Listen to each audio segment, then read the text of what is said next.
What's up, people? It's your girl Adeola. I am so proud of Nigerian president. I'm really proud.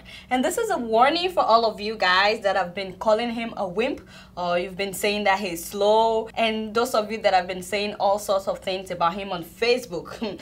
Guess what? This week, the president took off his civilian outfit. Yes, I'm serious. He put on his military outfit, like no more nonsense. You know, I was so excited. I'm like, yes, finally, the president is ready to fight corruption, ready to fight Boko Haram. So you know what? I called all my friends. I'm like, guess what? The president has stepped up his game more, you know. Things are about to change in Nigeria, you know. My friends started laughing. I said, why are you laughing at? They were like, Adeola, did you read the whole story? Like, do you know what he was doing in the military uniform? So I went back, you know, to read the whole story. And then I was like, he was commissioning a bulletproof vest factory. That's it. I mean, that's huge too. It's very credible that we're having a bulletproof vest factory, you know. That's huge. That's an accomplishment. I honestly applaud that because I think it shows that the government is actually serious about fighting terrorists. Because, you know, there was another bomb blast in Abuja on July 3rd. Even though they told us that June will be the ending of all bombings in Nigeria. So we are still there. So God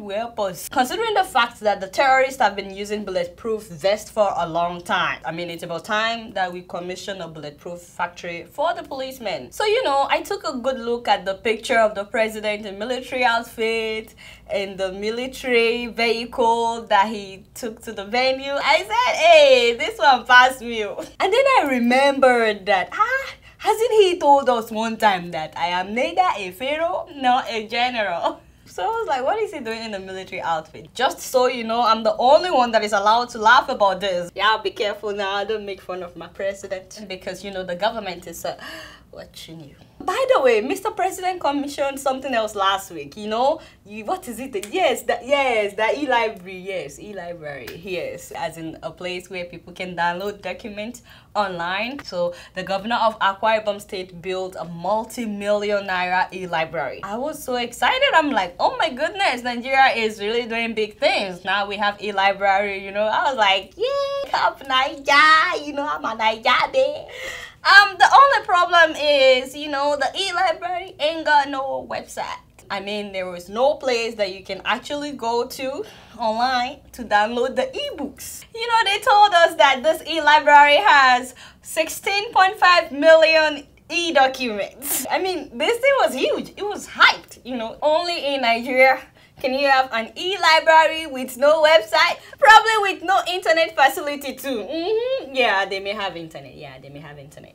So a few days after the e-commissioning by the e-guest, the media in Nigeria reported that this library has no website. I mean, there's no way for people to access the e-documents. I'm sure somebody would have collected millions of naira in the name of designing the e-website. Don't look at me like that. It costs a lot of money to open websites in Nigeria. Have you forgotten that the National Sports Commission spent 1.2 million naira to open their Facebook page? So the day after the media reported that this library has no website, guess what? They suddenly put up 3 websites overnight. None of them was fully functional. At least, you know, we were now able to download one of the 16 million e-documents. All the e-libraries that I know in the US have only one website. In fact, you can have one website for a library that has several locations. Like, how do you keep record of people accessing books if you have 3 different websites? Shouldn't somebody have said, can you show us how this will be done? You know, like, they should have a demonstration during the commissioning ceremony, right? But that was not the case. So I like to commend the media, you know, for getting on this case and reporting this story that, hey, people, there is no website. Thanks to them, now they have 3 websites. But maybe if the media keep pushing about other issues in Nigeria, maybe people will feel more obligated to do what they should do, you know, just keeping it real. Speaking of the media, another Kenyan man was in the news this week for cannibalism. Yes, and this time it happened in Kenya. Amos Kimeria was arrested for killing 32-year-old Samuel Laduket and cooking him for dinner.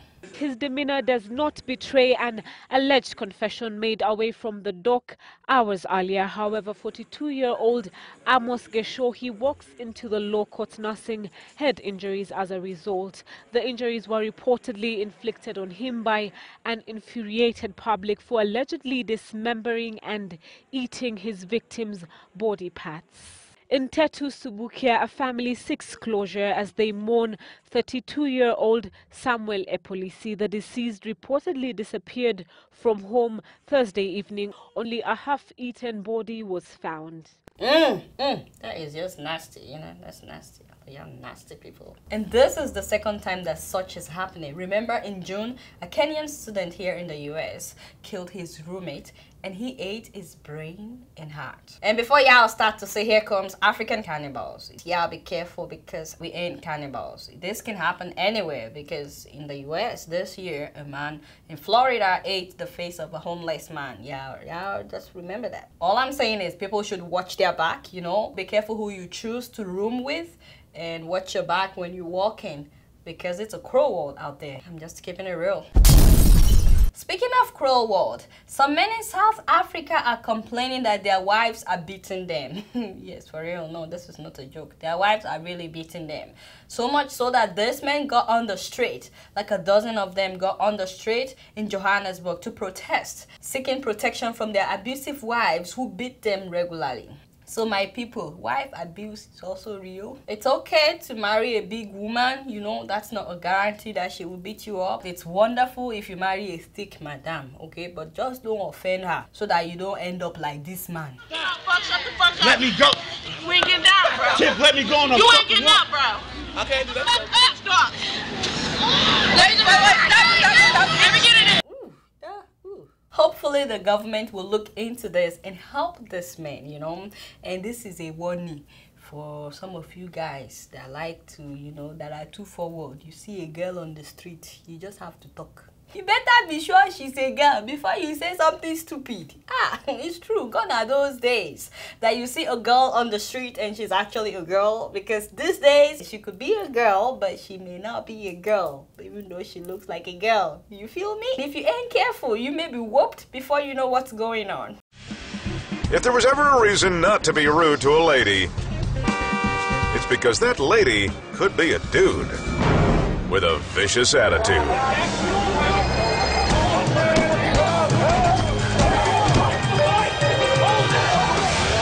A guy mouths off to a Sao Paulo sweetheart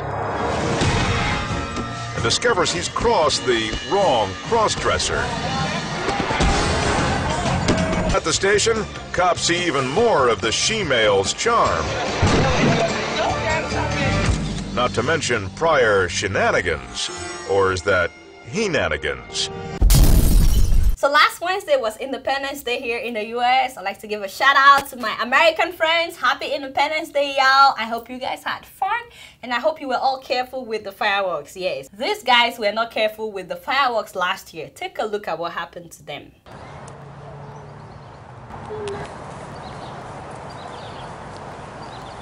I don't think you have to be that far back. Seriously, it's probably like a sparkler. I don't care. Yeah, right. Look at that. Yeah, it's not going to be a sparkler. That thing's going. It's like the shack of firecrackers.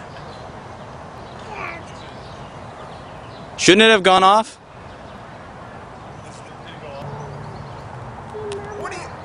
What's the stick gonna do? Oh yeah. Fine, aim it at me. Thanks, man. I'm sure it's fine. Just pick it up. See, there's nothing. Oh my God!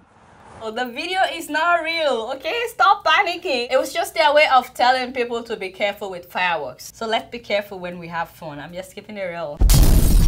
Before I leave today, I want you guys to see a little bit of Mauritania.